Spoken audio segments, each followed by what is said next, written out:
আমি একজন অন্ধ ছেলে। আমার নাম জয়। আমি রাস্তাঘাটেই বড় হয়েছি। জন্মগতভাবেই আমি চোখে দেখতে পাই না। তবে এই নিয়ে আমার কোনো আফসোস নেই। আল্লাহ পাক যা করে ভালোর জন্যই করে। আমার বাবাকে আমি সেটা জানি না। জ্ঞান হওয়ার পর থেকে আমি বুঝতে পারি আমার মা ছিল একটা পাগল। তার গর্ভেই আমি জন্মগ্রহণ করেছি। একটা সময় মাও আমাকে রেখে মারা যায়। মা মরে যাওয়ার পর আমি খুব একা হয়ে পড়ি। এখন আমার এই পৃথিবীতে ওপরওয়ালা বাদে আর কেউই রইল না। আমার চোখে দৃষ্টি না থাকলেও আল্লাহ পাক আমাকে একটা অদ্ভুত প্রতিভা দান করেছে। আমি খুব সুন্দর করে বাঁশি বাজাতে পারি। একদিন এক লোক আমাকে একটা বাঁশি কিনে দেয়। সেদিনের পর থেকে আমি এই গ্রাম ও গ্রাম ঘুরে ঘুরে বাঁশি বাজিয়ে নিজের রোজগার করতে শুরু করি। লোকেরা আমার বাঁশির সুর শুনে আমাকে টাকা উপহার দেয়, আর আমি সেই টাকা দিয়েই নিজের জীবন পার করে যাচ্ছি। রাত হলে আমি কোনো রাস্তার পাশে কিংবা কোনো গাছের নিচে ঘুমিয়ে পড়ি। একদিন আমি সারা দিন বাঁশি বাজানোর পরেও কেউ আমাকে কোনো টাকা দেয়নি, সাহায্য করেনি। অনেক ক্ষুধা লেগেছিল, ওইদিকে রাতও হয়ে আসছে। তাই আমি একটা গাছের নিচে ঘুমিয়ে পড়ি। কিন্তু রাত যত গভীর হয় আমার পেটের ক্ষুধাও যেন বাড়তে শুরু করে। আমি উঠে বসি আর ভাবি হয়তোবা বাঁশি বাজালে পেটের ক্ষুধা চলে যাবে। আমি সেই অসহায় ছিলাম। আমি বাঁশি বাজাতে শুরু করি। কিছুক্ষণ বাঁশি বাজানোর পর আমি বুঝতে পারি আমার আশেপাশে হয়তোবা কেউ এসে বসেছে। আমি তখন তাকে উদ্দেশ্য করে বলি, সারাদিন কিচ্ছু খাইনি, অনেক ক্ষুধা লেগেছে, আপনি কি আমাকে কিছু খাবার দিতে পারবেন? আমি আপনাকে সারা দিন বাঁশি বাজিয়ে শোনাবো, কিন্তু এখন কিছু কিনে দেন না। তখন আমি শুনতে পাই একটি মেয়ে কথা বলছে আমার সাথে। সেই মেয়েটি আমাকে বলছে, আপনি খুব সুন্দর বাঁশি বাজাতে পারেন তো? ঠিক আছে, আপনার তো ক্ষুধা লেগেছে তাই না? আপনি কি খাবেন বলেন, আমি এখনই আপনার জন্য নিয়ে আসছি। তখন আমি বললাম, আমার না অনেক দিনের ইচ্ছে জানেন, পেট ভরে পোলাও, মাংস, কোরমা এগুলো খাবো। অনেক বছর আগেই একবার ভালো এক লোক তার বাড়িতে দাওয়াত দিয়ে নিয়ে গিয়েছিল আমাকে, সেখানে এগুলো খেয়েছিলাম। সেদিনের পর থেকে আর কখনো খাওয়া হয়নি। যদি সম্ভব হয় আমি তো সেগুলোই খেতে চাইবো, তাই না? কিন্তু এখন এত কিছু আপনি কোথায় পাবেন? থাক, দরকার নেই, সামান্য কিছু রুটি, কলা এগুলো এনে দেন। আগে আমি কিছু খেয়ে নেই, অনেক ক্ষুধা লেগেছে, বিশ্বাস করেন। তখন মেয়েটি বলে, তুমি যা যা খেতে চেয়েছো সব কিছুই নিয়ে আসবো, তুমি শুধু একটু অপেক্ষা করো। 2 মিনিট পর মেয়েটি আমাকে বলে, কি কোনো ঘ্রাণ পাচ্ছ? আমি বুঝতে পারি আমার সামনে পোলাও, মাংস, কোরমা এগুলো রাখা, সেগুলোর ঘ্রাণ আমি নাকে পাচ্ছি। তখন আমি বললাম, এত রাতে এগুলো কোথায় পেলেন? তখন সেই মেয়েটি আমাকে বলে, তোমার হাতের কাছেই আমি এগুলো এনেছি, তুমি দেখো। আমি তখন মাটিতে হাত দিয়ে দেখি আসলেই তো আমার সামনে এগুলো রাখা আছে। তখন মেয়েটি বলে, তুমি আস্তে আস্তে খাও, হ্যাঁ, আমি তোমার পাশেই বসে আছি, যদি কোনো সমস্যা হয় আমাকে বলবে। আমি আর কোনো কথা শুনলাম না, পাগলের মতো করে সেগুলো খাচ্ছিলাম। খাওয়া শেষে আমি সেই মেয়েটিকে বলি, অনেক ধন্যবাদ। মেয়েটি আমাকে বলে, তুমি খুব সুন্দর করে বাঁশি বাজাও, আমি এই পথ ধরেই যাচ্ছিলাম, তখনই তোমার বাঁশির সুর শুনে না এসে আর পারলাম না। এত সুন্দর বাঁশি বাজানো কোথা থেকে শিখলে তুমি? আমি তখন মেয়েটিকে বলি, আসলে আমি তো চোখে দেখতে পাই না, কিন্তু আল্লাহ পাক আমাকে এই প্রতিভা দান করেছেন, আমি খুব সুন্দর করে বাঁশি বাজাতে পারি। মেয়েটি তখন বলে, ওকে শোনো তাহলে, আমি প্রতিদিন তোমার কাছে আসবো তোমার এই বাঁশির সুর শোনার জন্য।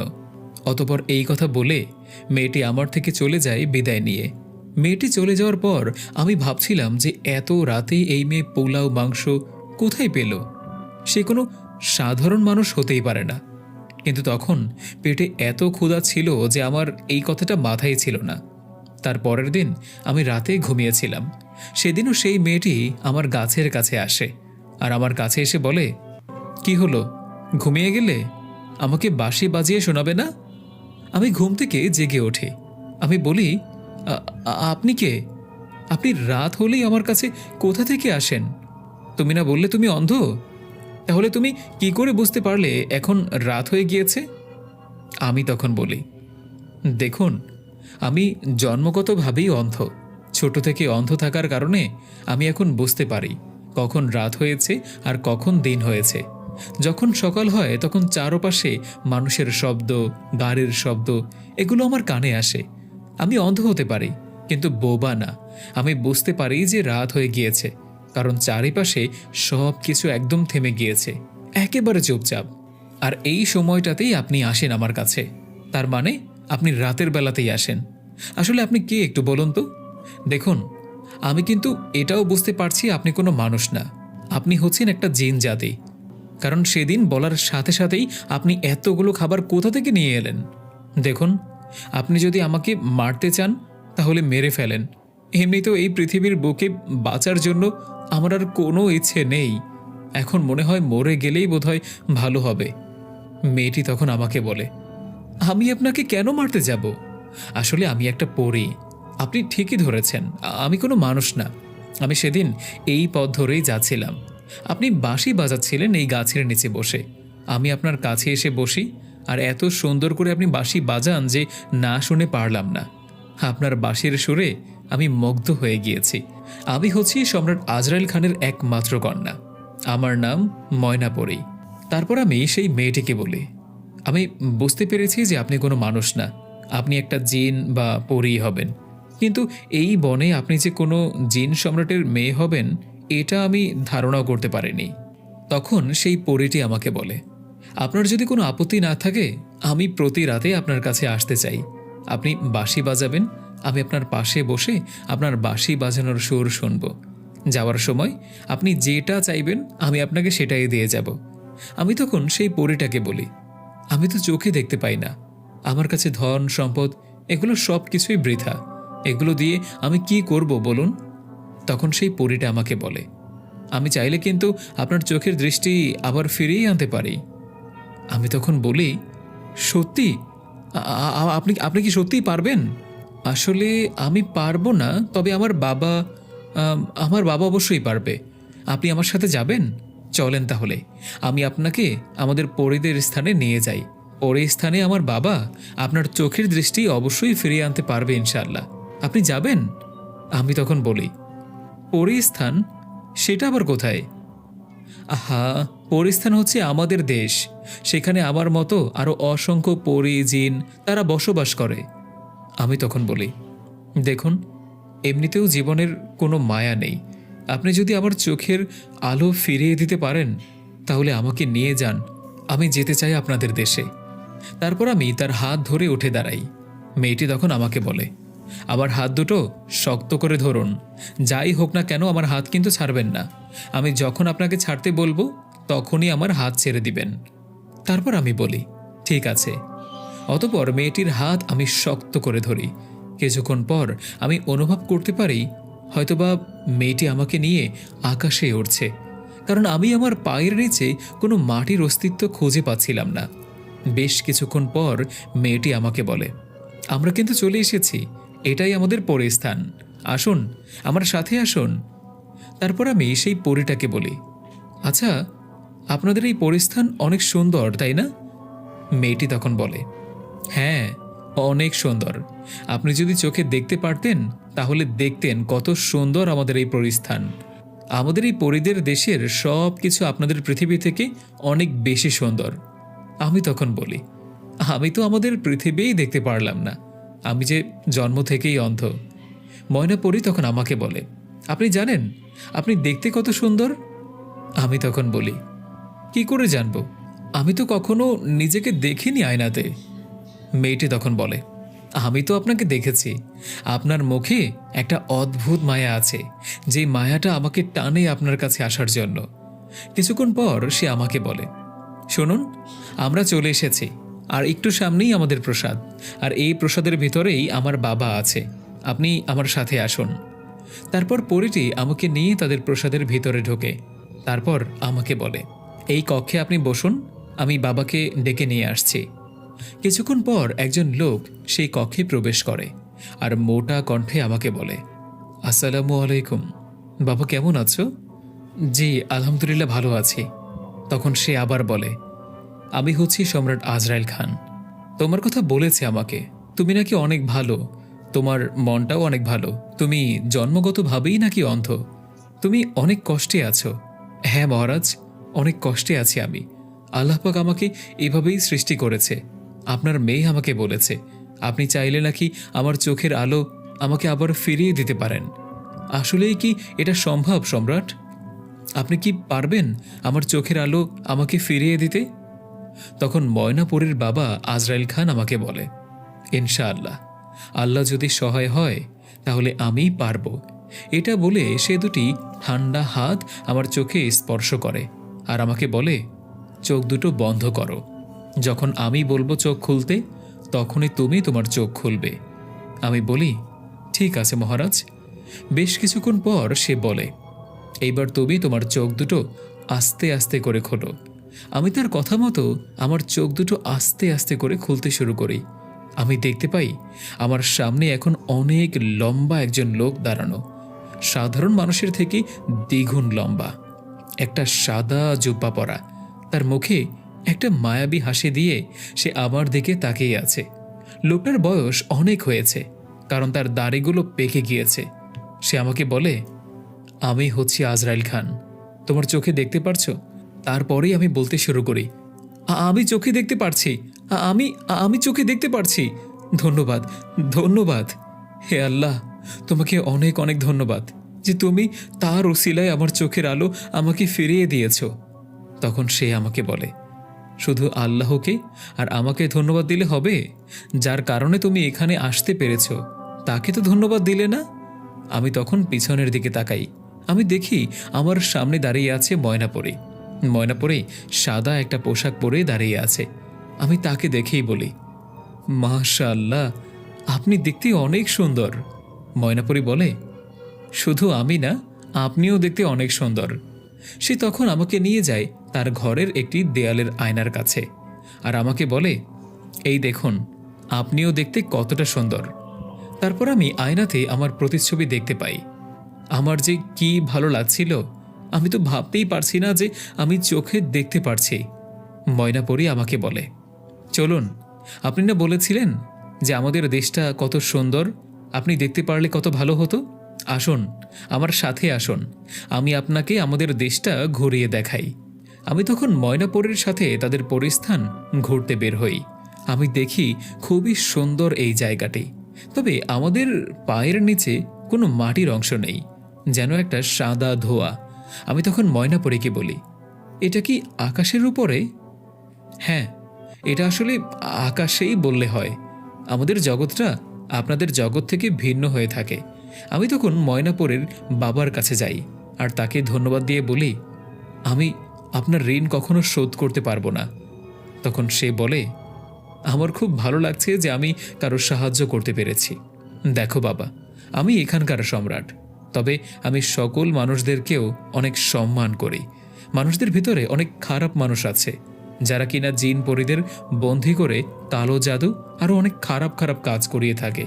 আমি সেসব মানুষদের অনেক ঘৃণা করি, কিন্তু তোমার মতো মানুষদের আমি সব সময় সাহায্য করতে চাই। আমারও অনেক ভালো লেগেছে তোমাকে সাহায্য করতে পেরে। তুমি আবার আসবে। আর ময়নাপরী আমাকে বলেছে তোমরা একে অপরকে অনেক ভালোভাবে বুঝতে পারো, তাই সে তোমার বন্ধু হতে চায়। আমার এতে কোনো আপত্তি নেই, যদি তোমার কোনো আপত্তি না থাকে। তাই বলছিলাম যে আমার মেয়েটি যখন তোমার কাছে আসবে তাকে একটু সময় দেওয়ার চেষ্টা করো। তখন আমি বললাম, ঠিক আছে। আসলে ময়নাপরী না থাকলে আমি চোখে দেখতেই পারতাম না হয়তো। সেই ওসিলা আমি ময়নাপরীকে নিজের কাছের বন্ধু বানাবো। আর এই পৃথিবীতে আমার আপন বলতে তো কেউই ছিল না, এখনও নেই। হয়তো ছিল একজন মা, সেও মারা গিয়েছে, কিন্তু এখন থেকে আপনিই আমার বাবার মতো। আপনি আর ময়নাপরী হচ্ছেন এই পৃথিবীর বুকে আমার আপন মানুষ, তাছাড়া আমার আর কেউ নেই। ময়নাপরী আমার কাছে এসে বলে, তোমরা কি কথা বলছো? তখন আমি বলি, না কিছু না, তুমি নাকি আমাকে আমার পৃথিবীতে ফিরিয়ে দিবে। চলো, আমার পৃথিবীতে নিয়ে চলো আমাকে। তারপর আমি তার বাবাকে আজরাইল খানকে একটা সালাম দিয়ে তার ওখান থেকে বিদায় নিয়ে ময়নাপরীর সাথে বের হয়ে যাই। ময়নাপরী আমাকে আবার পৃথিবীতে নিয়ে আসে। পৃথিবীতে আসার পর ময়নাপরী আমাকে বলে, এখন তো তুমি চোখে দেখতে পারছো, তোমার আর বাঁশি বাজিয়ে সাহায্য চাওয়ার কোনো দরকার নেই। তুমি কি করবে? আমি তখন বলি, "আহ, আমি কি করব এখনো বুঝতে পারছি না। আর সেভাবে বলতে গেলে পৃথিবীর বুকে নতুন করে জন্ম হয়েছে আমার। আমি এখন চোখে দেখতে পারছি, তবে আমি যখন এখন চোখে দেখতেই পারছি, আমি কোনো কাজ করে চলতে পারবো।" তখন ময়নাপরি বলে, তুমি একটা ব্যবসা করতে পারো। আমি তোমার জন্য এই ফাঁকা জায়গাটায় একটা দোকান তৈরি করে দিচ্ছি, মিষ্টির দোকান। তুমি মিষ্টি, তারপরে বিভিন্ন ধরনের জিলাপি এগুলো তৈরি করবে। এগুলো তৈরি করে তুমি অন্যান্য মানুষদের কাছে বিক্রি করবে। আমি তোমাকে একটা জাদুর পাতিল দিচ্ছি। সেই পাতিলটা যখন তুমি চুলার উপরে বসাবে, তখন তুমি যেটা মনে মনে ভাববে সেটাই সেখানে রান্না হয়ে তৈরি হয়ে যাবে।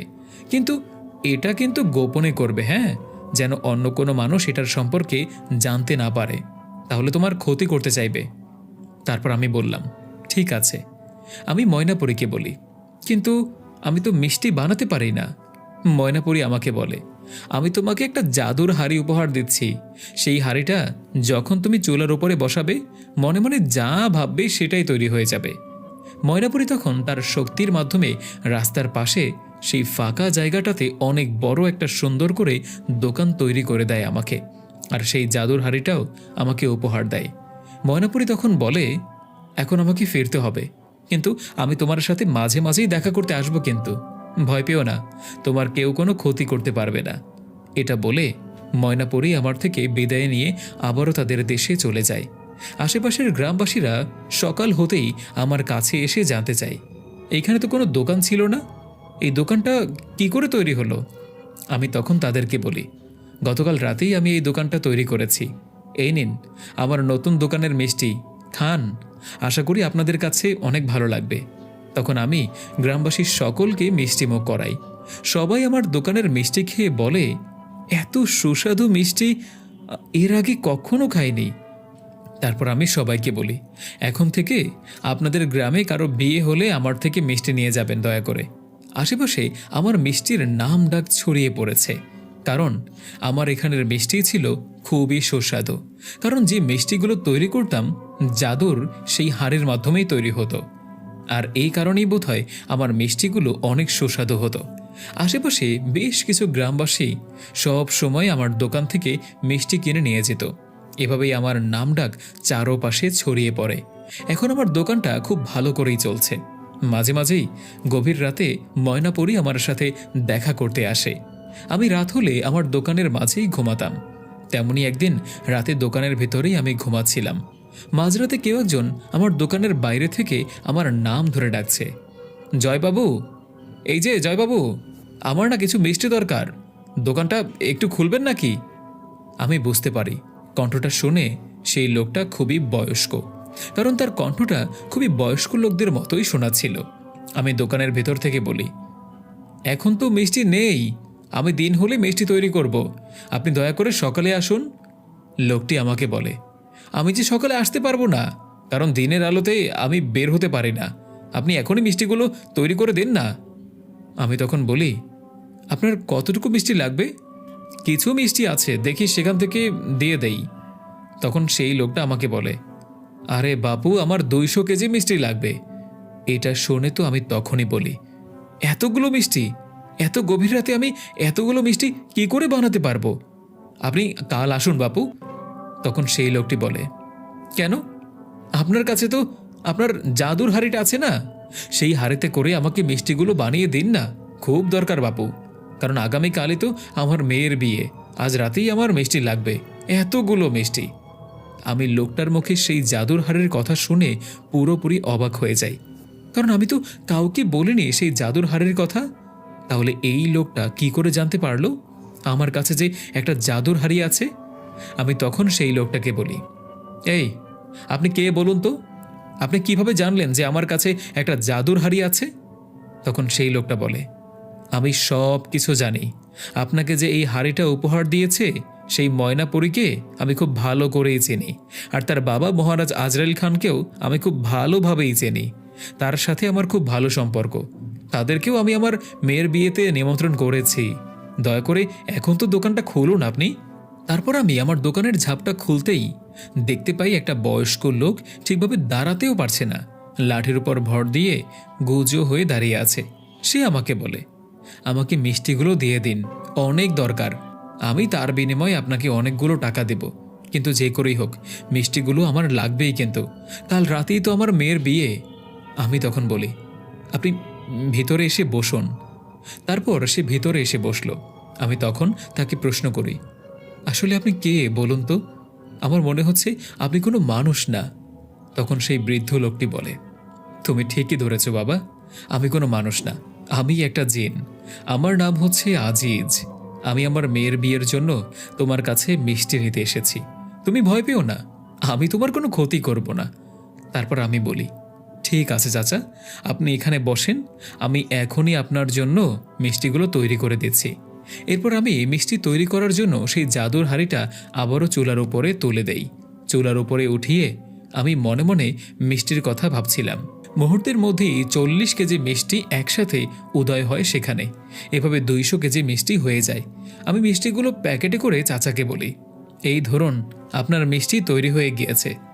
চাচা তখন পাঞ্জাবির পকেট থেকে অনেকগুলো টাকা বের করে আমার হাতে তুলে দেয় আর বলে, এই টাকাগুলো তুমি তোমার কাছে রাখো। আমি তারপর বলি, না চাচা, এই টাকাগুলো নিতে পারবো না। সে বলে, কেন নিতে পারবে না? আমি বলি, দেখুন, আপনি যেহেতু মহারাজ আজরাইল খানকে চিনেন, ময়নাপরীকেও খুব ভালো করে চিনেন, তাই আমি আপনার কাছ থেকে টাকা নিতে পারছি না। কারণ এখন আমার যেই অবস্থান, সব কিছুই তাদের জন্য। আর আপনি তো বললেন আপনার মেয়ের বিয়ে, মনে করেন তার একটি ভাই তাকে বিয়ের উপহার দিল, এই মিষ্টিগুলো আপনি নিয়ে যান। তখন সেই জিন চাচা আমাকে বলে, আমি তোমার উপহার নিতে পারি, কিন্তু আগামীকাল রাতে তোমাকেও কিন্তু আমার মেয়ের বিয়েতে উপস্থিত থাকতে হবে। আমি তোমাকে নিমন্ত্রণ করছি, তুমি কিন্তু অবশ্যই আসবে। আমি তখন বললাম, চাচা, আমি তো কোনো জিন না, আমি কিভাবে আপনাদের জিন পরীদের বিয়েতে আসতে পারি বলুন? আমি যে একটা সাধারণ মানুষ। তখন সেই চাচা আমাকে বলে, তুমি চিন্তা করো না, তোমাকে ময়নাপরী এসেই নিয়ে যাবে, আমি তোমার অপেক্ষায় থাকব, তোমাকে কিন্তু অবশ্যই আসতে হবে। এটা বলে সে তার জাদুর মাধ্যমে সেই সবগুলো মিষ্টি বাতাসে ওড়াতে ওড়াতে আমার দোকানের বাইরে নিয়ে এলো আর হাঁটতে হাঁটতে অন্ধকারে মিলিয়ে গেল। তারপর আমি দোকানের ভেতরে এসে আবারও দোকানটা বন্ধ করে ঘুমিয়ে পড়ি। পরদিন রাতে আমার সাথে ময়নাপরী দেখা করতে আসে। আমি দেখতে পাই ময়নাপরী খুব সুন্দর করে হলুদ রঙের একটা শাড়ি পরে এসেছে। তাকে দেখতে আজকে অসম্ভব সুন্দর লাগছে। সে আমাকে বলে, পরদিন রাতে আমার সাথে ময়নাপরী, আমি শুনেছি আপনাকেও নাকি চাচা যান নিমন্ত্রণ করেছে তার মেয়ের বিয়েতে, কি হলো, আপনি যাবেন না? আমি তখন বলি, দেখুন, আমি তো আপনাদের মতো জিন বা পড়ি না, আমি কিভাবে সেই বিয়েতে যাব? আমার কি সেখানে যাওয়াটা ঠিক হবে বলুন? তখন ময়নাপরী বলে, দেখুন, চাচা আপনাকে অনেক বড় মুখ করে নিমন্ত্রণ করেছে, এখন যদি আপনি না যান তাহলে সে খুবই রাগ করবে, সেখানে আপনাকে কেউই কিছু বলবে না, আপনি আমার সাথে থাকবেন। আমি বলি, ঠিক আছে, তাহলে যাওয়া যায়। ময়নাপরী তার পেছন থেকে একটা শপিং ব্যাগ আমার হাতে তুলে দেয় আর বলে, এই ধরুন, এই ব্যাগটা আপনি আপনার কাছেই রাখুন। এই ব্যাগের ভিতরে একটা হলুদ রঙের পাঞ্জাবি, একটা সাদা পায়জামা আর একজোড়া জুতো আছে, এগুলো পরে আপনি রেডি হয়ে নিন। আমি তখন তার হাত থেকে সেই ব্যাগটা নিয়ে আমার দোকানের আরেকটি পাশে গিয়ে সেগুলো পরে ফেলি। তারপর আমি রেডি হয়ে ময়নাপরীর সাথে বের হয়ে যাই। সে আমাকে নিয়ে আমাদের গ্রাম পেরিয়ে আর একটা গ্রামের অনেক বড় একটা জঙ্গলের ভিতরে প্রবেশ করে। আমি তখন বলি, আমরা এখানে কেন এলাম? এখানে তো গভীর জঙ্গল, এদিকে কোনো বাড়িঘরও তো নেই। তখন ময়নাপরী বলে, ভয় পাচ্ছেন বোধহয়? আমি তো আছি আপনার সাথে। তাছাড়া আমাদের বিয়ে কি মানুষজনের সামনে হবে নাকি? আমরা এমন একটি স্থান বেছে নেই যেখানে সচরাচর কোনো মানুষ আসা যাওয়া করে না। আপনি আসুন তো। তারপর হাঁটতে হাঁটতে আমরা সেই জঙ্গলের ভেতরে অনেক বড় একটা বাঁশবাগানের সামনে এসে দাঁড়াই। আমি ময়নাপরীকে বলি, আমরা এখানে এসে দাঁড়ালাম কেন? ময়নাপরী বলে, এখানেই তো বিয়ের আয়োজন হয়েছে। আমি বলি, আপনি কি আমার সাথে কোনোভাবে মজা করছেন? চারপাশে এত অন্ধকার, কোথায় দেখলেন আপনি বিয়ের আয়োজন করা হয়েছে? ময়নাপরী বলে, আপনি আমার সাথে আসুন তো, তারপর সে আমাকে নিয়ে সেই বাঁশবাগানের ভেতরে প্রবেশ করে। প্রবেশ করার পর আমি দেখি চারপাশে ঘুটঘুটে অন্ধকার। আমি ময়নাপুরীকে আবারও বলি, কই, কোথাও তো কোনো বিয়ের আয়োজন দেখছি না, কোথায় বিয়ে? ময়নাপুরী বলে, আরে আগে তো আসুন, তারপর দেখুন। সে আমাকে নিয়ে দুটি বাঁশঝাড়ের মাঝ বরাবর এসে দাঁড় করায়। সেই বাঁশ দুটি অনেক উঁচুতে উঠে গিয়েছে, আর বাঁশের মাঝখান দিয়ে কিছু সিঁড়ির মতো দেওয়া আছে। ময়নাপুরী আমাকে বলে, এই সিঁড়ি বেয়ে আমাকে উপরে উঠতে হবে।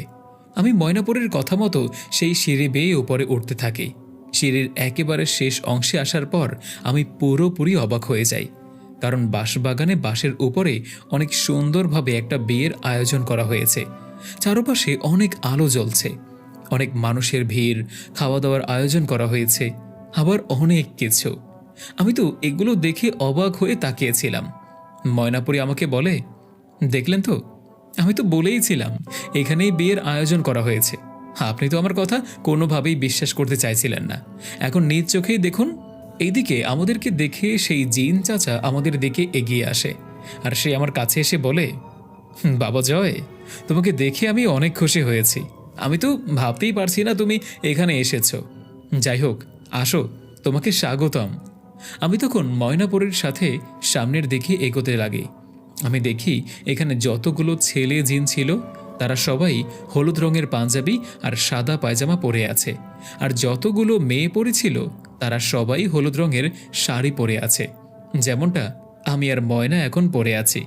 তারপর আমি ময়নাপুরীকে বলি, আচ্ছা, আপনাদের বিয়েতে কি সবাই এই রঙের পোশাকই পরে থাকে নাকি? ময়নাপুরী বলে, হ্যাঁ, ঠিকই ধরেছেন, শুধু নতুন বধূ আর নতুন জামাই বাদে তাদের দুজন বাদে সবাই একই রঙের পোশাক পরে। আমি বললাম, ও আচ্ছা, এখন বুঝতে পারলাম। তারপর ময়নাপুরী আর আমি দুইটি চেয়ারের উপরে এসে বসি। আমি দেখতে পাই আমাদের সামনে অনেক বড় একটা বিয়ের মঞ্চ। দুই পাশে দুইটি সাদা পর্দা টানানো। পর্দার একপাশে নতুন বউ বসে আছে, আর নতুন বউয়ের সাথে তার সকল পরিবান্ধবীরা দাঁড়িয়ে আছে। আর পর্দার আরেক পাশে নতুন জামাই বসে আছে সাদা পাঞ্জাবি পরে, তার সাথে তার সকল জিন বন্ধুরাও দাঁড়িয়ে আছে। আর মাঝখানে মেয়ের বাবা আর ছেলের বাবা দাঁড়িয়ে আছে। তাদের মাঝখানে বসে আছে একজন ইমাম সাহেব, যে কিনা এই বিয়েটি পড়াবে। কিছুক্ষণ পর বিয়ের আয়োজন শুরু হয়ে যায়। বিয়ে পড়ানো শেষে আমরা সকলে মোনাজাতে তাদের নতুন জীবনের জন্য শুভকামনা প্রার্থনা করি। বিয়ে শেষ হওয়ার পর আমরা খাওয়া দাওয়া করার জন্য খাবার টেবিলে এসে বসি। আমি আর ময়নাপুরী দেখতে পাই অনেক কিছুর আয়োজন করা হয়েছে, তার মধ্যে অনেক রকমের মিষ্টিও ছিল। ময়নাপুরী তখন আমাকে বলে, এই মিষ্টিগুলো আপনি তৈরি করেছেন তাই না? সকল জিন পরীরা আমার বানানো মিষ্টি খেয়ে খুব প্রশংসা করছিল। সবাই বলছিল আমি নাকি খুব সুস্বাদু মিষ্টি তৈরি করেছি। আমি তখন ময়নাপুরীকে বলি, তারা সবাই তো আমার প্রশংসা করছে, কিন্তু এই মিষ্টিগুলো তো আমি তৈরি করিনি, সে জাদুর হাড়েতেই তো মিষ্টিগুলো তৈরি হয়েছে তাই না? ময়নাপুরী বলে, দেখুন, শুধু জাদুতেই কিন্তু সবকিছু হয় না, আপনার মনের ইচ্ছাটাই হচ্ছে সবকিছু। আপনি এই মিষ্টির মাঝে আপনার ভালোবাসা, আপনার পরিশ্রম সব কিছু লাগিয়েছেন, তাই এই মিষ্টিগুলো এত সুস্বাদু হয়েছে। খাওয়া দাওয়া শেষ করে আমরা সেই চাচার কাছে যাই। চাচা ময়নাপুরীকে বলে, কি হলো মা, তোমার বাবা মহারাজ কেন এলো না? ময়নাপুরী বলে, বাবা আসতে পারেনি, হঠাৎ করেই তার শরীরটা খারাপ হয়ে গিয়েছে, তাই সে আসতে পারেনি। আমি এসেছি, কিছু মনে করবেন না চাচা। চাচা বলে, ঠিক আছে, সমস্যা নেই, মহারাজকে বলো আমি তাকে স্মরণ করেছিলাম। তারপর আমি আর ময়নাপুরী বিয়ের শেষে আবারও সেই বাঁশের সিঁড়ি বেয়ে নিচে নেমে আসি। তারপর সেই ছোট্ট জঙ্গলটা ধরে হাঁটতে থাকি। কিছুক্ষণ হাঁটার পর আমরা দেখতে পাই আমাদের পথ আটকে দাঁড়িয়ে আছে দুইটি কালো ছায়া। তাদেরকে আমি পুরোপুরি দেখতে পাচ্ছিলাম না, কিন্তু বুঝতে পারছিলাম বাতাসের সাথে তারা মিশে আছে। আমি তাদের কণ্ঠ শুনতে পাচ্ছিলাম, তারা কান্না করছিল। ঠিক তখনই ময়নাপুরী তাদেরকে বলে, কালাম সালাম, তোমরা এখানে কি করছো? তোমরা তো আমার বাবার দেহ রক্ষী, তোমরা সব সময় আমার বাবাকে পাহারা দিয়ে রেখেছ, তোমরা কেন এখানে এসেছো? তখন আমি দেখি কালো ছায়াগুলো কান্না থামিয়ে ময়নাপুরীকে বলে, রাজকন্যা, অনেক বড় সর্বনাশ হয়ে গিয়েছে। ময়নাপুরী বলে, কি হয়েছে? আমার বাবা ঠিক আছে তো? রাজকন্যা, আপনি যখন পরিস্থান থেকে এখানে এলেন, ঠিক তার কিছুক্ষণ পরেই কিছু খারাপ জিন আমাদের এলাকায় যুদ্ধ ঘোষণা করে। মহারাজ অনেক অসুস্থ ছিল, তাই সেই যুদ্ধে আমরা হেরে যাই। কিন্তু মহারাজ আমাকে বলেন, তোমরা এখনই পালিয়ে যাও আর রাজকন্যাকে গিয়ে সব কিছু খুলে বলো। তখন ময়নাপরী সেই দুটি কালো ছায়াকে বলে, কার এত বড় সাহস যে কিনা আমাদের পরিস্থানে যুদ্ধ ঘোষণা করে? সেই কালো ছায়াগুলো বলে, তার নাম হচ্ছে জালকান। সে হচ্ছে অনেক শক্তিশালী একটা খারাপ জিন। জালকান এমন একটা জিন যে কিনা বাতাস, পানি আর আগুনকে নিয়ন্ত্রণ করতে পারে। সে তার শক্তির মাধ্যমে আরও অনেক খারাপ জিনকে একত্রিত করে আমাদের পরিস্থানের যুদ্ধ ঘোষণা করেছে। আসলে জালকানের বাবাকে মহারাজ আজরাইল খান একটা সময় হত্যা করেছিল, কারণ তার বাবা ছিল অনেক খারাপ একটা জিন, যে মানুষদের উপরে অনেক অত্যাচার করত। এই কারণেই মহারাজ তাকে হত্যা করেছিলেন। আর আজকে তার ছেলে আমাদের উপরে প্রতিশোধ নেওয়ার জন্যই পরিস্থানে যুদ্ধ ঘোষণা করেছে। আমাদের পরিস্থান এখন তার দখলে। মহারাজকে সে বন্দী করেছে। আমরা কোনোভাবে সেখান থেকে প্রাণে বেঁচে আপনাকে সংবাদটা দেওয়ার জন্য পৃথিবীতে এসেছি। তখন ময়নাপরী বলে, আমি এখনই যাব আর তার সাথে যুদ্ধ করব। কালো ছায়াগুলো বলে, আপনি তার সাথে যুদ্ধ করে পারবেন না, কারণ সেই জিনটা আপনার থেকে অনেক শক্তিশালী। কিন্তু একটা উপায় আছে। রাজকন্যা তখন বলে, কি উপায়? কি করলে আমার বাবাকে সেই খারাপ জিনের হাত থেকে বাঁচাতে পারবো? কি করলে আবারও পরিস্থানকে মুক্ত করতে পারবো আমি? কালো ছায়াগুলো বলে, আমি একটা জায়গা চিনি। সেই জায়গাটার মাঝে একটা জাদুকরি পুকুর আছে, যে পুকুরে নীল রঙের পদ্ম ফুল ফোটে। আপনি যদি সেই নীল পদ্ম খেতে পারেন, তাহলে আপনার ভিতরে অনেক শক্তি চলে আসবে। আর ঠিক তখনই আপনি সেই জালকানের সাথে যুদ্ধ করে তাকে অনায়াসে হারাতে পারবেন। তখন পরীটা বলল, আমি যাব সেখানে আর পদ্মফুল উদ্ধার করব। ঠিক তখনই কালো ছায়াগুলো বলে, কিন্তু সেই পদ্মফুল আনার জন্য কোনো জিন বা পরী সেই স্থানে যেতে পারবে না। সেখানে কোনো জিন পরীর প্রবেশ করা সম্পূর্ণ নিষেধ। সেখানে যেতে একজন সাধারণ মানুষ লাগবে। কিন্তু কোনো মানুষ যদি সেখানে চলেও যায় আর সেই পদ্মফুল উদ্ধার করতেও চায়, তাহলে তাকে তার জীবনের সব থেকে দামি কিছু আল্লাহর রাস্তায় সেখানে কোরবান করতে হবে। তার কোরবান কবুল হলেই সেই পদ্মফুল পানিতে ফুটে উঠবে। ময়নাপরী তখন বলে, এখন আমরা কি করব? আমরা সকলেই তো জিন, আমরা সেখানে কিভাবে যাব? আমি তখন ময়নাপরীকে বলি, আমরা সকলেই কিন্তু জিন না, আমি মানুষ, আমি সেখানে যাব। ময়নাপরী বলে, কিন্তু তুমি সেখানে গেলে তোমার বিপদ হবে। তুমি শুনতে পাওনি? সেখানে গেলে তোমাকে কিছু না কিছু কোরবান করতে হবে, তারপরেই তুমি সেই পদ্মফুল নিয়ে আসতে পারবে। আমি চাই না তোমার জীবন ঝুঁকিতে ফেলতে। তোমাকে আমি সেখানে যেতে দেব না। আমি তখন ময়নাপরীকে বলি, দেখুন, আমি আপনার বাবাকে নিজের বাবার মতো ভাবি। আমার এই পৃথিবীতে কেউই ছিল না। এখন আপন বলতে আপনি আর আপনার একমাত্র বাবা। সে আমার কত সাহায্য করেছেন, আমি না হয় তার জন্য এতটুকু করি। দয়া করে আপনি আমাকে অনুমতি দিন, আমি সেখানে যেতে চাই। ময়নাপরী বলে, ঠিক আছে, কিন্তু আপনি নিজের খেয়াল রাখবেন। আর হ্যাঁ, যদি দেখেন অনেক সমস্যা হচ্ছে কিংবা আপনার ভয় লাগছে, আপনি ফিরে আসবেন।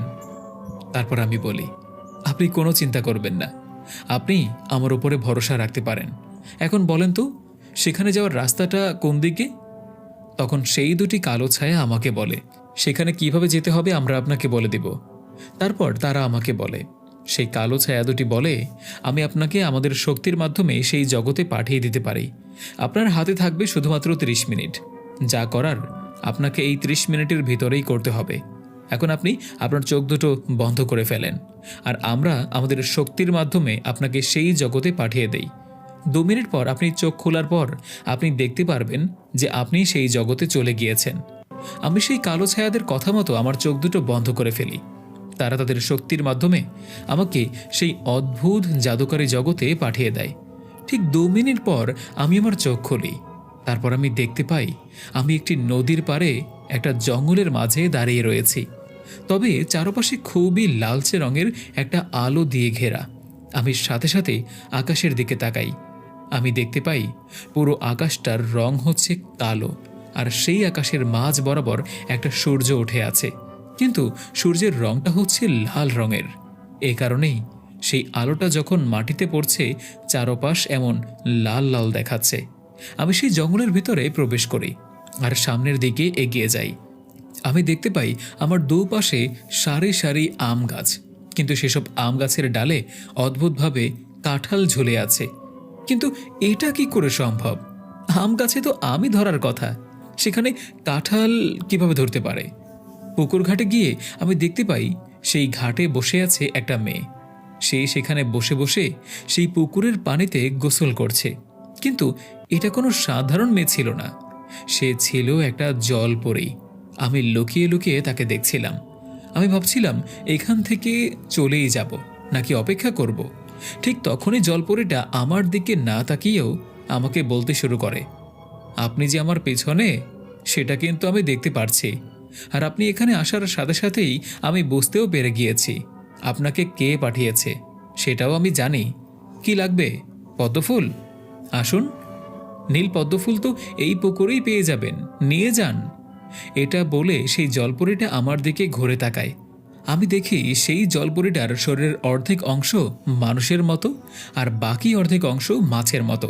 তার চোখগুলো খুবই অদ্ভুত। সে তখন মায়ার জাদু আমার উপরে চালাতে শুরু করে।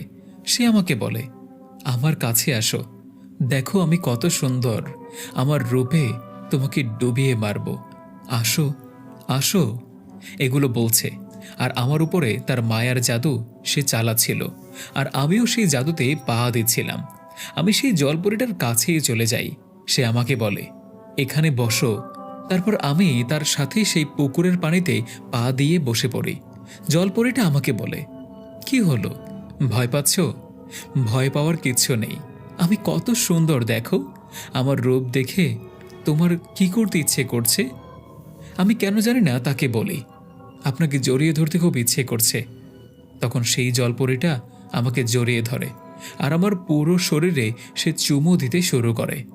আমি যখন তার মায়ার জাদুতে বিভোর ছিলাম, ঠিক তখনই আমার চোখের মাঝখানে ময়নাপরের চেহারাটা ভেসে ওঠে। আমি সাথে সাথেই সেই জলপরীটাকে এক ধাক্কা দিয়ে দূরে সরিয়ে দেই আর তাকে বলি, দেখুন, আমি আপনার মায়ায় পড়ে গিয়েছি, কিন্তু আমি আপনাকে ভালোবাসি না। জলপরীটা বলে, কেন? আমাকে ভালোবাসা যায় না কেন? তুমি আমাকে ভালোবাসলে তুমি যা চাইবে সব পাবে, আমি সব কিছু দেব, তুমি আমার সাথে আমার এই জগতে থাকতে পারবে। আমি তখন বলি, দয়া করে আমাকে নীল পদ্মফুল আমার হাতে তুলে দিন, আমি এখান থেকে চলে যেতে চাই, ওইদিকে আমার কাছের মানুষ অনেক বড় বিপদে পড়ে আছে। তখন সেই জলপরীটা বলে, আগে বলো তুমি আমাকে ভালোবাসবে না কেন? আমি তখন বলি, আমি অন্য আরেকজনকে ভালোবাসি, সে আমার জন্য অনেক কিছু করেছে, আমি তাকে ঠকাতে পারবো না, দয়া করে আপনি সেই নীল পদ্মফুল আমাকে এনে দিন। তখনই সেই জলপরীটা আমাকে বলে, ঠিক আছে, তুমি যেহেতু আমার সাথে আমার জগতে থাকতে পারবে না, তাহলে আর কি করার। তবে সেই নীল পদ্মফুল নিতে হলে যে তোমার সবথেকে কাছের কিছু এখানে কোরবান করতে হবে। তখন আমি বললাম, আমার কি কোরবানি করতে হবে, যদি একটু বলে দিতেন তাহলে অনেক ভালো হতো। তখন সেই জলপরীটা বলে, এমন কিছু যেটা কিনা তুমি জীবনে প্রথমবারের মতো পেয়েছ, যেটাকে তুমি আর কখনোই হারাতে চাও না, সেই ভালোবাসার জিনিসটা যদি তুমি কোরবান করতে পারো, তাহলেই একমাত্র এই পুকুরের মাঝে ফুটে উঠবে সেই নীল পদ্মফুল, যেই নীল পদ্মফুলের মাঝে আছে অসীম শক্তি। এখন তুমি ভেবেই দেখো, তুমি কি কোরবানি করতে চাও? আমি তখন সেই জলপরীকে বলি, আমি আমার চোখের দৃষ্টি কোরবান করতে চাই। তখন জলপরী বলে, কি বলছো? যা বলছো ভেবে বলছো তো?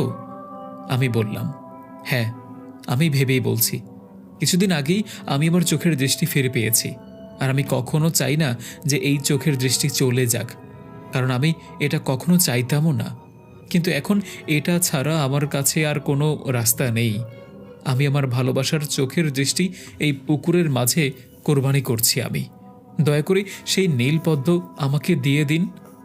জলপরী বলে, ঠিক আছে, তুমি যেহেতু তোমার ভালোবাসার একটি জিনিস এখানে কোরবান করতে চাইছো, তাহলে তাই হোক। এটা বলে সেই জলপরীটা পানির ভেতরে ডুব দেয় আর নিচ থেকে উঠে আসে একটা নীল পদ্মফুল হাতে নিয়ে। সেই জলপরীটা ওই পদ্মফুলটা নিয়ে আমার কাছে আসে আর আমাকে বলে, তুমি আরেকটি বার ভেবে দেখো, কারণ তুমি যদি এইবার অন্ধ হয়ে যাও তাহলে কিন্তু তোমার ভালোবাসার মানুষের বাবা স্বয়ং মহারাজ আজরাইল খানও কিন্তু তোমাকে আর চোখের দৃষ্টি দান করতে পারবেন না। এটা কিন্তু আর কখনোই সম্ভব হবে না। তোমার সারা জীবন অন্ধ হয়েই থাকতে হবে।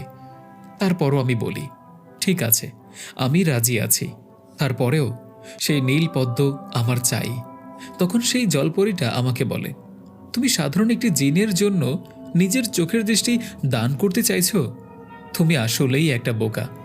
আমি তখন সেই জলপরীটাকে বলি, এই চোখের দৃষ্টি আমি তাদের জন্যই পেয়েছি, আর এখন যদি তাদের জন্য কোরবানি করতেও হয় তাতেও আমার কোনো সমস্যা নেই। জলপরীটা বলে, ঠিক আছে, তাহলে তাই হোক। তুমি যেহেতু এটা চাইছো, তাহলে আর আমার কি করার আছে? আমি শুধু তোমাকে বোঝাতে পারতাম। আমি তাই করেছি। সাথে সাথে সেই নীল পদ্ম আমার হাতে তুলে দেয়। নীল পদ্মটা আমি হাতে নেয়ার সাথে সাথেই চারিপাশ আমার অন্ধকার হয়ে আসে। আমি বুঝতে পারি আমি চোখের দৃষ্টি হারিয়ে ফেলতে শুরু করেছি। কিছুক্ষণ পরেই আমি আবারও অন্ধ হয়ে যাই। আমি আর কিছুই দেখতে পারছিলাম না, শুধু কালো অন্ধকার। জলপরীটা বলে, তুমি ভয় পেও না, তুমি এখানেই দাঁড়াও। আর কিছুক্ষণ পরে তুমি এই জগৎ থেকে আবারও তোমার জগতে চলে যেতে পারবে, কারণ 30 মিনিট হতে এখনও 2 মিনিট সময় আছে। আমি 2 মিনিট সেখানে বসে পড়ি। জলপরীটা আমার কাছে এসে বলে, আমি তোমার মতো মানুষ আর কখনো দেখিনি। তুমি চাইলে এই নীল পদ্মফুল নিজের জন্যও নিতে পারতে। এটা দিয়ে তুমি অসীম শক্তি অর্জন করতে পারতে, কিন্তু তুমি একটা জিনের জন্য এত কিছু করছো। আমি বলি, দেখুন, আমি ময়নাপরীকে অনেক ভালোবাসি, আর তার বাবা আমার জন্য অনেক কিছু করেছে।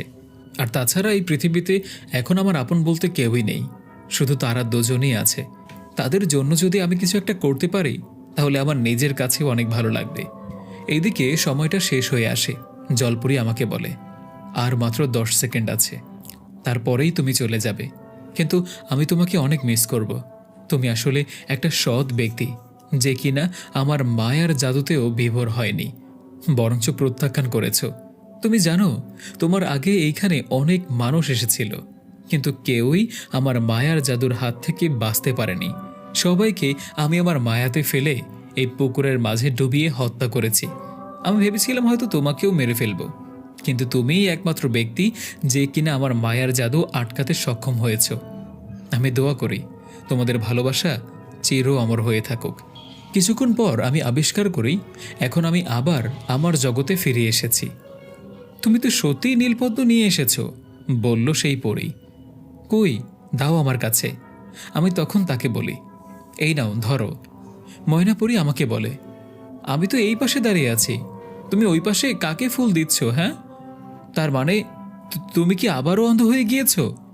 আমি তখন ময়নাপরীকে সব কিছু খুলে বলি, যা যা ঘটেছিল সেই জাদুর জগতে। সবটা শুনে ময়নাপরী কান্না করতে করতে মাটিতে বসে পড়ে আর আমাকে বলে, তার মানে তুমি আর কখনোই চোখে দেখতে পারবে না? তুমি আমার জন্য, আমার বাবার জন্য নিজের চোখের দৃষ্টি এইভাবে কোরবানি করলে? আমি তখন ময়নাপরীকে বলি, এভাবে ভেঙে পড়লে চলবে না। দেখো, আমাদের এখন শক্ত হতে হবে। তোমাকে এখন যুদ্ধ করতে হবে। সেই জালকানের হাত থেকে তোমার বাবাকে রক্ষা করতে হবে, নয়তো সেই জালকান তোমার বাবার সাথে পরিস্থানের সকল জিনপরীদের হত্যা করবে। আর আমি এটা কখনোই চাইব না। তুমি যদি এখন ভেঙে পড়ো তাহলে আমার এই কোরবানির একদম বৃথা যাবে। তাই বলছি, তোমার ভেঙে পড়লে চলবে না। এই ধরো, এই নীল পদ্ম ফুলটা তুমি খেয়ে নাও।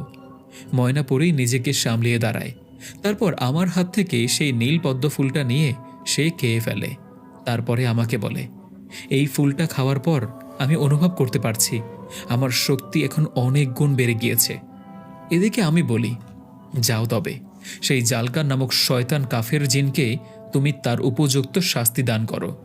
তারপর ময়নাপরী সেই কালো ছায়া দুটিকে বলে, তোমরা কোথাও যাবে না, ওর সাথেই থাকবে, ওর যেন কোনো সমস্যা না হয়, তোমরা ওকে দেখে রাখবে। এটা বলে ময়নাপরী বরিস্থানের দিকে রওনা করে। ময়নাপরী চলে যাওয়ার পর সেই কালো ছায়া দুটি আমার কাছে এসে বলে, আমরা এর আগে অনেক মানুষ দেখেছি। আমরা তো ভাবতাম মানুষরা লোভী, তারা শুধু জিনপরীদের সাথে সম্পর্ক গড়ে ওঠায় এই কারণেই যে তাদেরকে দিয়ে তারা কোনো স্বার্থ হাসিল করতে পারে। এমনও মানুষ আছে যারা কিনা জিনপরীদের বোতলের মাঝে বন্দি করে রাখে আর নিজেদের কাজে ব্যবহার করে। কিন্তু এই প্রথম কোনো মানুষকে দেখছি যে কিনা আমাদের জন্য এত কিছু করেছে। তোমার এই ঋণ আমরা কখনোই শোধ করতে পারবো না। আমি তখন সেই কালো ছায়া দুটিকে বলি, দেখুন, আল্লাহ পাক সকলের জন্য কিছু না কিছু সাহায্য করে, আর সেই সাহায্যটা কারো মাধ্যমেই করে। ধরে নিন আল্লাহ পাক আমার মাধ্যমে আপনাদেরকে সাহায্য করতে চেয়েছে, তাই সাহায্য করেছে। তারা বলে, আসলেই আপনি মহান। রাত শেষ হওয়ার কিছুক্ষণ আগে ময়নাপুরী আমার কাছে আসে। আমার কাছে এসে বলে, আমি সেই জালকানকে হারিয়ে দিয়েছি। সে আমার সামনে দাঁড়াতেই পারেনি। সে আমার শক্তির কাছে হার মেনেছে। আমি আমার পরিস্থানকে আবারও মুক্ত করেছি। আমি আমার বাবাকে মুক্ত করেছি। দেখো দেখো জয়, তোমার সাথে দেখা করার জন্য আমার বাবাও স্বয়ং এসেছে। মহারাজ আজরাইল খান আমার কাছে এসে বলে, জয় বাবা, তুমি আমাদের জন্য তোমার চোখের দৃষ্টি আবারও হারিয়ে ফেললে। তুমি আমাকে ক্ষমা করে দিও বাবা। আমি তখন বললাম, আপনি এইভাবে বলবেন না। আল্লাহ পাক যা করে ভালোর জন্যই করে, এটা নিয়ে এত ভেঙে পড়ার কিছু নেই। আমি তো ছোট থেকেই অন্ধ, আর এখন অন্ধ হওয়াতে আমার কোনো আপত্তি নেই। আমার জন্য অন্ধকার জগৎটাই সব থেকে ভালো। তখন মহারাজ বললেন, তুমি আমাদের জন্য যা করলে আমরা কখনোই তোমার এই ঋণ শোধ করতে পারবো না। তখনই ময়নাপুরী তার বাবাকে বলে, বাবা, তুমি যদি কিছু মনে না করো তাহলে আজকে একটা কথা বলতে চাই। কি কথা মা, বল। ময়নাপুরী বলে, আমি জয়কে ভালোবেসে ফেলেছি। সে আমাদের জন্য কত কিছু করেছে। তুমি যদি অনুমতি দাও তাহলে তাকে আমি বিয়ে করতে চাই। বিয়ের পর আমি তার সাথে সারা জীবন থাকতে চাই। আমি চাই তাকে সেবা করতে সারা জীবন। আমি তার পাশে থাকতে চাই। মহারাজ আজরাইল খান এই কথা শুনে বলে, আমি অনেক খুশি যে তুমি সঠিক একটা মানুষের হাত ধরেছ। সে অনেক ভালো। জয়কে আমারও অনেক পছন্দ। কিন্তু শুধু তোমার আর আমার পছন্দতেই কি হবে বলো? জয় কি তোমাকে পছন্দ করে কি না তাও তো জানতে হবে। সেই কি তোমাকে বিয়ে করতে চায় এটাও তো জানা দরকার, তাই না? তখন ময়নাপুরী আমার কাছে এসে বলে, জয়, তুমি কি আমাকে বিয়ে করবে? বিশ্বাস করো, আমি তোমাকে অনেক ভালোবাসি। আমাকে একটা সুযোগ দাও তোমাকে সেবা করার জন্য। তখন আমি কান্না করে দেই। আমি বলি, মনে মনে আমি তোমাকে নিজের থেকেও বেশি ভালোবাসি। বলতে পারিনি কারণ আমার একটা অজানা ভয়ে জেগে উঠেছিল। আমি ভেবেছিলাম তুমি যদি আমার ভালোবাসার প্রস্তাব প্রত্যাখ্যান করো, আমাকে তুমি তোমার জীবন সাথী হিসেবে না চাও, এই কারণেই কখনোই তোমাকে বলতে পারিনি। কিন্তু আমিও তোমাকে অনেক ভালোবাসি। তখন মহারাজ আজরাইল খান বলে, মনে মনে আমিও তোমাকে নিজের চেয়েও বেশি ভালোবাসি। তখন মহারাজ আজরাইল খান বলে, বিয়ের পর তোমরা দুজন আমাদের পরিস্থানেই থাকতে পারো, তোমাদের কোনো সমস্যা হবে না। তখন আমি মহারাজকে বলি, মাফ করবেন মহারাজ, কিন্তু আমি পৃথিবীর বুকে জন্মগ্রহণ করেছি। আমি চাই মরার আগ পর্যন্ত আমি পৃথিবীর বুকেই বেঁচে থাকতে। এতে যদি ময়নাপুরীর কোনো আপত্তি না থাকে তাহলে এই। তখনই ময়নাপুরী বলে, বিয়ের পর তুমি আমার স্বামী, আর স্বামীর কথা শোনা আমার তো ধর্ম, তাই না? আমি তোমার ধর্ম পালন করতে সব কিছু করতে পারবো। তুমি আমাকে যেখানে রাখবে আমি সেখানেই থাকতে পারবো। যে অবস্থায় রাখবে আমি সেই অবস্থাতেই থাকবো। ময়নাপুরী মহারাজ আজরাইল খানকে বলে, বাবা, সে তো ঠিকই বলেছে। বিয়ের পর একটি মেয়ের আসল ঠিকানা হচ্ছে তার স্বামীর ঘর, আর আমি আমার স্বামীর সাথেই থাকতে চাই। তবে তুমি মাঝে মাঝে আমাদের সাথে দেখা করতে আসবে, আর যদি আমার স্বামী অনুমতি দেয় তাহলে আমিও মাঝে মাঝে আবারও পরিস্থানে তোমাদের সাথে দেখা করতে আসব। মহারাজ আজরাইল খান বলে, ঠিক আছে, তোমরা যেটা ভালো মনে করো সেটাই করতে পারো। তোমাদের বিয়েতে আমার কোনো আপত্তি নেই। তার বেশ কিছুদিন পর আমাদের বিয়ের আয়োজন শুরু হয়। আমাদের বিয়েটাও একইভাবে হয়েছিল, যেমনটা আমি সেদিন ওই বাঁশবাগানের মাঝে ওই পরী আর ওই জিনের বিয়ে দেখেছিলাম। আমি তো দেখতে পাইনি, কিন্তু ময়নাপুরী আমাকে বলেছিল আমাদের বিয়েটাও একইভাবে হয়েছিল। বিয়ের পর ময়নাপুরী আর আমি পৃথিবীতেই থাকতে শুরু করি, আর সেই ছোট্ট মিষ্টির দোকানের ভেতরে ময়নাপুরী আর আমি থাকি। দিনের বেলায় আমি অন্ধ হওয়ার পরেও সেই জাদুর হাড়ের মাধ্যমে মিষ্টি তৈরি করতে সক্ষম ছিলাম। আমি সারা দিন মিষ্টি তৈরি করতাম, আর ময়নাপুরী লোকজনের কাছে সেই মিষ্টিগুলো বিক্রি করত। সারাদিন আমাদের ভালোই কাটত। আমরা আস্তে আস্তে অনেক টাকা উপার্জন করি। রাত হলে সেই দোকানের মাঝেই ঘুমিয়ে পড়ি। এভাবেই আমাদের সংসার জীবনটা অনেক ভালো কাটছিল। কিছুদিন পর ময়নাপরী আমার কাছে এসে বলে, আমি গর্ভবতী, আমার পেটে তোমার সন্তান, আমি মা হতে চলেছি। এটা শুনে তো আমি অনেক খুশি হই। ময়নাপরী বলে, আমি এই খুশির সংবাদ আমার বাবাকে পাঠিয়ে দিয়েছি। আজ রাতে বাবা আমাদের সাথে দেখা করতে আসবে। অতঃপর গভীর রাতে মহারাজ আজরাইল খান ও তার সাথীরা আমাদের সেই ছোট্ট দোকানের ভিতরে আসে আর আমার কাছে এসে বলে, তোমাকে অনেক অনেক অভিনন্দন, তুমি বাবা হতে চলেছ। আমি তখন বলি, আপনাকেও অনেক অনেক ধন্যবাদ, আল্লাহর দয়ায় আপনি নানা হতে চলেছেন। তখন মহারাজ আজরাইল খান বলে, আমি কিছুদিন পর আমার মেয়েকে আবারও পরিস্থানে নিয়ে যেতে চাই, তোমার যদি কোনো আপত্তি না থাকে। আমি তখন বলি, কিছুদিন পরে কেন, আজই নিয়ে যান, আমার কোনো আপত্তি নেই। তখন মহারাজ আজরাইল খান আমাকে বলে, না, এখন নিয়ে যেতে পারবো না, কারণ পরিস্থানে আমি থাকবো না, আমি একটা কাজে বাইরে যাব। আমি 3 দিন পরে সেখান থেকে ফিরে আসব, আর তারপরে যাওয়ার পথে আমার মেয়েকে নিয়ে যাব। কিন্তু সেই 3 দিন আমার মেয়েকে কিন্তু দেখে শুনে রাখার জন্য পৃথিবীতে আমি 2টা পরীকে তোমার কাছে দিয়ে যাব। সেই পরীরা আমার মেয়ের সেবাদান করবে। তুমি তো অন্ধ মানুষ, তাই তুমি তাকে সেবা করতে পারবে না, আর এখন তার সেবাটা কিন্তু অনেক দরকার। তারপর আমি বললাম, ঠিক আছে। অতঃপর মহারাজ আজরাইল খান তার বহর থেকে 2টি সুন্দরী পরীকে আমার স্ত্রী ময়নাপরীর সেবা করার জন্য আমাদের কাছে দিয়ে যায়। তারপর সে রওনা করে আবারও পরিস্থানের দিকে চলে যায়।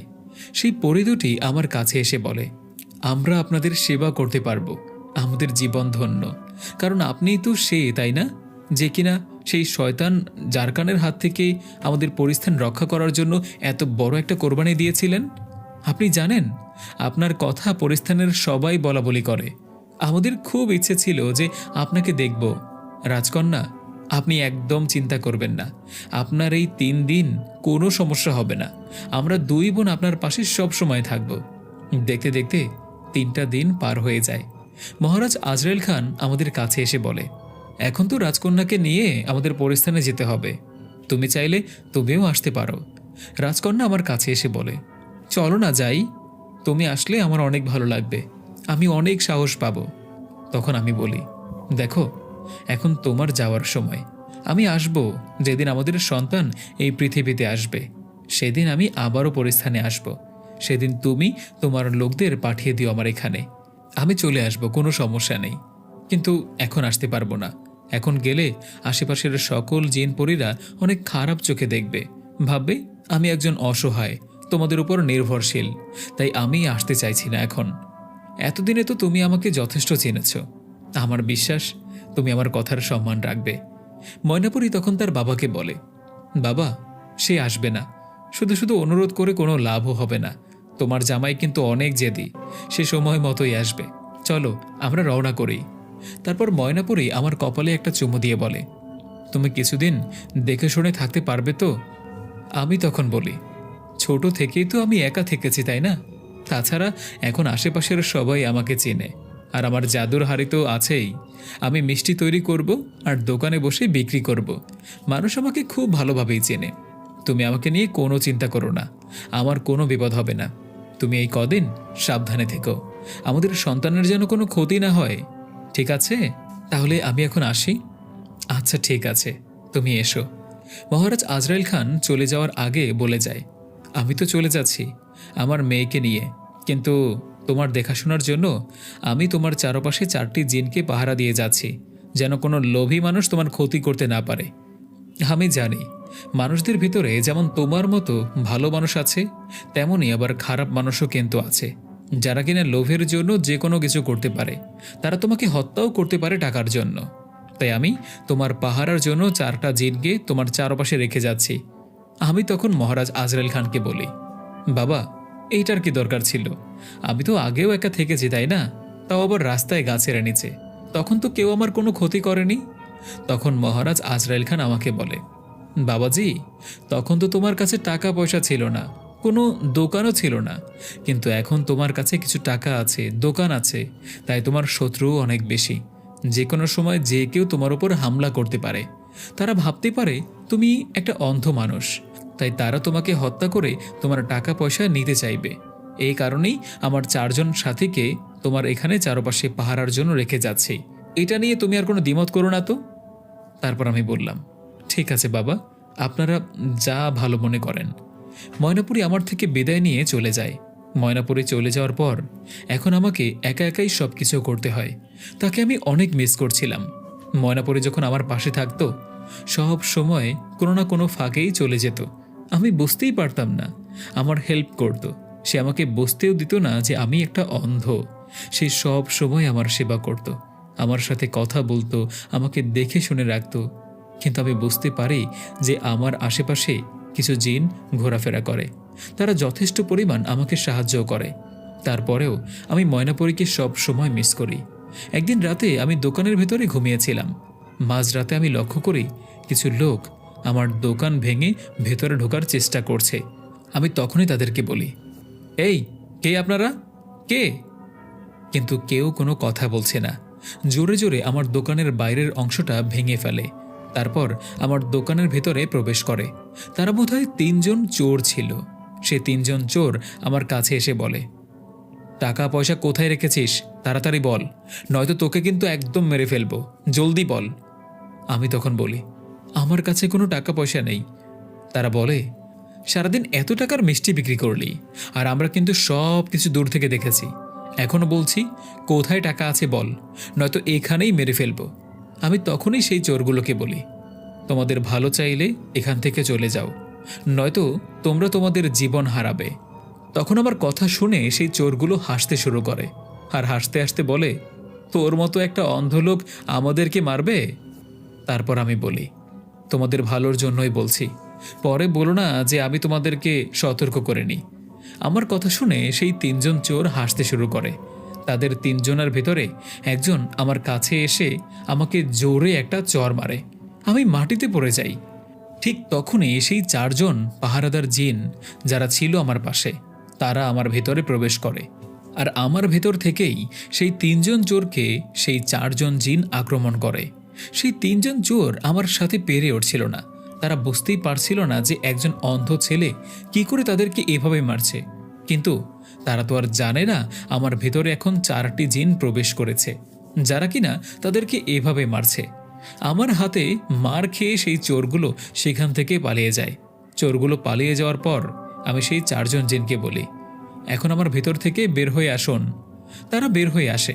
আমি বলি, একটু কষ্ট করে আমার দোকানটা আবার ঠিক করে দিবেন। আমি তো অন্ধ, তাই এই ভাঙা দোকানটা ঠিক করতে পারবো না। তখন সেই 4 জন জিন বলে, আমরা যে মুক্তভাবে এখানে ঘোরাফেরা করছি সেটা আপনার জন্যই। আপনি যদি সেই শয়তান জালখানকে হারানোর জন্য আপনার চোখের দৃষ্টি কোরবানি না করতেন, তাহলে আমরা এভাবে মুক্তভাবে ঘোরাফেরা করতে পারতাম না। আর আপনি আমাদেরকে শুধু এতটুকু কাজ করতে বলছেন, তাও আবার অনুরোধ করে। আপনার অনুরোধ করতে হবে না, আমরা সব সময় আপনার পাশে আছি। আমরা এখনই আপনার ভাঙা দোকানকে আবারও আগের মতো ঠিক করে দিচ্ছি। এটা বলে সেই জিনগুলো আমার ভাঙা দোকানটা আবারও আগের মতো ঠিক করে দেয়। আর এভাবেই বেশ কিছু মাস কেটে যায়। একদিন রাতে সেই 4 জন জিন আমার কাছে এসে বলে, আপনাকে অনেক অনেক অভিনন্দন, দাঁড়ান আগে আপনাকে মিষ্টিমুখ করাই। সেই 4 জন জিন আমার দোকান থেকে একটা মিষ্টি নিয়ে এসে আমাকে বলে, এই মিষ্টিটা খান। আমি বললাম, এটা কিসের মিষ্টি, আর কেন আমাকে মিষ্টিমুখ করাচ্ছ? তখন সেই 4 জন জিন আমাকে বলে, কারণ আজকেই আপনার একটা মেয়ে কন্যা হয়েছে। আমাদের রাজকন্যা একটি চাঁদের মতো ফুটফুটে মেয়ে সন্তানকে জন্ম দিয়েছে। আপনারা এখন বাবা মা হয়েছেন। রাজকন্যা বলেছে আগামীকালে যেন আপনাকে পরিস্থানে নিয়ে যাই। আমি তখন বলি, ঠিক আছে, আগামীকালই আমি যাব। কারণ আমার মেয়েকে আমি দেখতে না পারলেও কি হয়েছে, তাকে আমি ছুঁতে তো পারবো। তার ছোট ছোট হাত আমি আমার হাতে রেখে তাকে চুমো দেব, তাকে আদর করব। আমি আমার মেয়ের কাছে যেতে চাই। তোমরা দয়া করে আগামীকালই আমাকে নিয়ে যাও। তারা বলে, আমরা আগামীকালই যাব। তারপর সেদিন রাতে আমি যখন ঘুমিয়েছিলাম, আমি একটা স্বপ্ন দেখি। আমি স্বপ্নের মাঝে দেখি সেই জাদুর জগতে আমি যখন গিয়েছিলাম আর একটা জলপরীর দেখা পেয়েছিলাম। সেই জলপরীটা আজকেই আমার স্বপ্নের মাঝে আমার সাথে দেখা করতে এসেছে। সেই জলপরীটা আমাকে বলে, তুমি তোমার জীবনে অনেক ভালো কাজ করেছ, তুমি অনেকের উপকার করেছ, তাই উপরওয়ালা তোমাকে একটা পুরস্কার দিবে। তুমি আগামীকালই সেই পুরস্কারটা তোমার কাছে পেয়ে যাবে। এটা বলে সেই জলপরীটা আমার স্বপ্নের মাঝেই আবার অদৃশ্য হয়ে যায়। আমি ঘুম থেকে জেগে উঠি আর ভাবতে থাকি, এটা কি সত্যিই একটা স্বপ্ন ছিল, নাকি আসলেই স্বপ্নের মাঝেই সেই জলপরীটা আমাকে কোনো সংবাদ দিতে এসেছিল। 4 জন জিন আমাকে নিয়ে রওনা করে পরিস্থানের দিকে। পরিস্থানে আসার পর তারা আমাকে বলে, আসুন, এখনই নিয়ে যাচ্ছি আপনার কন্যার কাছে। তারা আমাকে সেই প্রাসাদে নিয়ে যায়, যেখানে একটা সময় ময়নাপরী আমাকে নিয়ে এসেছিল। তারা আমাকে ময়নাপরীর কক্ষে নিয়ে যায়। ময়নাপরী আমাকে দেখে অনেক খুশি হয়, আমাকে জড়িয়ে ধরে বলে, তুমি জানো তুমি বাবা হয়েছ, আমাদের চাঁদের মতো একটা ফুটফুটে মেয়ে সন্তান হয়েছে। এসো, এখনই নিয়ে যাচ্ছি তোমাকে আমাদের মেয়ের কাছে। ময়নাপরী আমাকে নিয়ে আমাদের মেয়ের কাছে যায় আর বলে, এই যে তোমার মেয়ে, ধরো, কোলে নাও না। অতঃপর সে আমার কোলে আমার মেয়েকে উঠিয়ে দেয়। আমি আমার ছোট্ট সোনামণিকে কোলে নিয়ে আদর করতে শুরু করি। আমি তাকে অনেক চুমু দেই। ঠিক তখনই আমার ছোট্ট সোনামণি তার হাত দুটি আমার চোখে স্পর্শ করে, আর হঠাৎ করেই আমার চোখের আলো আবার ফিরে আসে। আমি সব কিছু দেখতে পারছিলাম। আমি তো পুরোপুরি অবাক হয়ে যাই। আমার কোলে আমার সোনামণি, আমি তাকে দেখতে পাচ্ছি। আমি এই দৃশ্য দেখে কান্না করে দেই, আর কান্না করে ময়নাপরীকে বলি, আমি আবার দেখতে পাচ্ছি, সত্যি আমি আবার দেখতে পাচ্ছি। দেখো দেখো, আমি আবার সোনামণিকে দেখতে পাচ্ছি। ময়নাপরী বলে, এটা কি করে সম্ভব? সেই জলপরীটা তো বলেছিল তুমি আর কখনোই চোখে দেখতে পারবে না, তাহলে তুমি কি করে আবার চোখে দেখতে পারছো? মহারাজ আজরাইল খান আমার কাছে আসে আর বলেন, আল্লাহ পাক চাইলে সব কিছুই সম্ভব। আল্লাহ পাক তোমার উপরে দয়া করেছে হয়তো। আমি তখন তাদেরকে বলি রাতের সেই স্বপ্নের বিষয়, তাদেরকে জানাই আমি বলি, স্বপ্নের মাঝে সেই জলপরীটা আমার কাছে এসেছিল। সে আমাকে বলেছে আমাকে একটা পুরস্কার দিতে চেয়েছে, আর সেই পুরস্কারটা আমি নাকি আজকেই পেতে যাব। কিন্তু আমি ভাবতেও পারিনি যে আমাকে আবারও চোখে দেখার সৃষ্টি দান করবেন সৃষ্টিদাতা। আমার মেয়ের উসিলায় আমি আবারও চোখে দেখতে পারছি। হে আমার মালিক, আপনাকে অনেক ধন্যবাদ। আমরা সবাই মোনাজাতে উপরওয়ালাকে অনেক শুকরিয়া আদায় করি। মহারাজ আজরাইল খান বলেন, তোমার সোনামণি তোমার জন্য সৌভাগ্য নিয়ে এসেছে। দেখো তুমি, সে তোমার জীবনে অনেক উন্নতি নিয়ে আসবে। তার বেশ কিছুদিন পর আমি আমার স্ত্রী সন্তানকে নিয়ে আবারও পৃথিবীতে চলে আসি। আমার সোনামণি আস্তে আস্তে বড় হতে শুরু করে, কিন্তু আমি আর ময়নাপরী বুঝতে পারি আমার সোনামণির ভিতরে কিছু অলৌকিক শক্তি আছে, যা হলো আর 5টা সাধারণ বাচ্চার মতো সে না। সে অনেক কিছু দেখতে পায়, সে ভবিষ্যৎ দেখতে পারে, আরও অনেক কিছু। গল্পটা এখানেই সমাপ্ত করা হলো। আপনাদের সকলের কাছে কেমন লেগেছে অবশ্যই জানাবেন।